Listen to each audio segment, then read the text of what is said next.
ایک یہودی نے آقا کو دیکھ لیا تھا، ایک یہودی بچے نے آقا کو دیکھ لیا تھا. اسے کیا ملا؟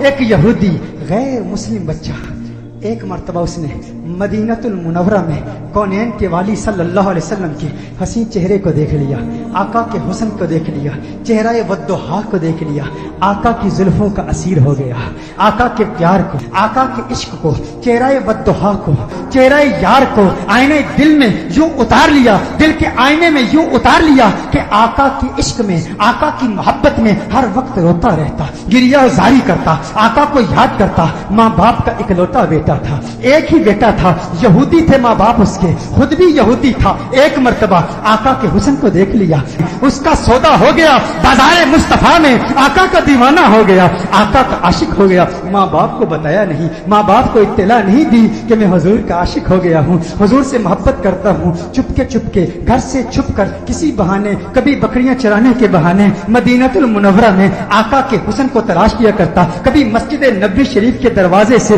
چپ کے آقا کا حسین چہرہ دیکھ لیا کرتا تھا، آقا کے حسن کو دیکھتا، آقا کی عظمتوں کے ترانے الاپتا. ایک وقت گزر گیا، ایک مدت بیت گئی، آقا کا دیدار نہیں ہوا. تمنائے دیدار مصطفیٰ صلی اللہ علیہ وسلم میں بیمار ہو گیا، بیمار عشق مصطفیٰ ہو گیا. اس قدر بیمار ہوا کہ بستر علالت کو اپنا بچھونا بنا لیا. وہ بستر پر آ گیا، ماں باپ پریشان ہیں، حیران ہیں، اسے کیا ہوا، اچانک اسے کیا ہو گیا. بے شمار فزیشنز کو بلایا، اپنے وقت کے معالج حکیموں کو بلایا، اطباء کو بلایا، لیکن کسی کو پتہ نہ چلا اس کا مرض کیا ہے، اس کا مرض کیا ہے. کوئی ظاہری سمٹمز نظر نہیں آ رہے، زخم نظر نہیں آ رہا، گویا زبان ہاتھ سے کہہ رہا ہے یہ زخم طیبہ ہے، یہ سب کو نہیں ملتا، کوشش نہ کرے کوئی اس زخم کو سینے کی. ماں باپ پریشان، رشتہ دار پریشان، عزیز و اقارب پریشان. اسے کیا ہو گیا، اچانک کیسے بیمار ہو گیا. بیماری شدت پکڑ گئی، اس قدر بیمار ہوا، ایسا بیمار ہوا کہ وہ شام بھی آ گئی جو اس کی زندگی کی آخری شام تھی. اب آواز اس کی بہت کمزور ہو چکی تھی، بہت پست ہو چکی تھی. چاہتا تھا کسی طرح مدینے والے کا دیدار کر لوں. یہودی ہے، ابھی تک ایمان نہیں لایا، آقا کا دیدار کرنا چاہتا ہے.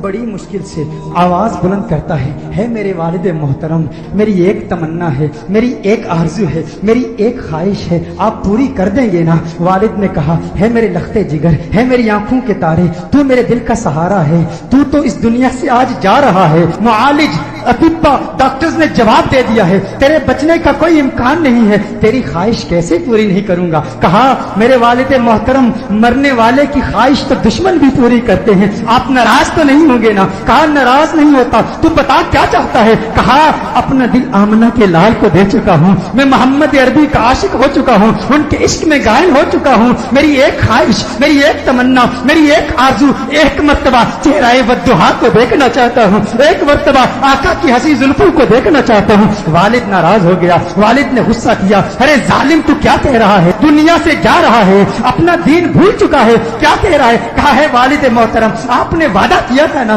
آپ نے کہا تھا میری آخری خواہش پوری کریں گے. والد نے کہا میں نے وعدہ کیا تھا، تو میرا اکلوتا بیٹا ہے، تیری خواہش پوری کروں گا.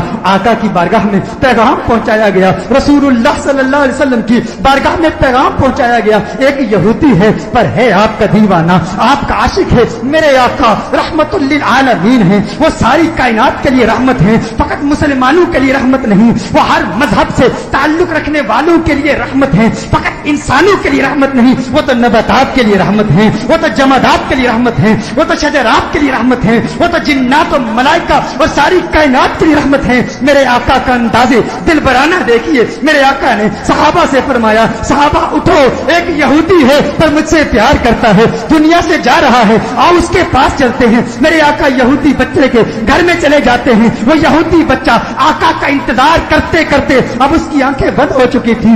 والد اس کے قریب کھڑا تھا. والد نے کہا ہے میرے لختے جگر، ہے میرے بیٹے، آنکھیں کھول، آنکھیں کھول، آنکھیں کھول، دیکھ تیرا پیار آ گیا ہے، دیکھ تیرا محبوب آ گیا ہے. ارے جس کے دیدار میں تو راتوں کو روتا رہتا تھا، آج دیکھ تیرا محبوب آ گیا ہے. اس کی جاتی ہوئی روح گویا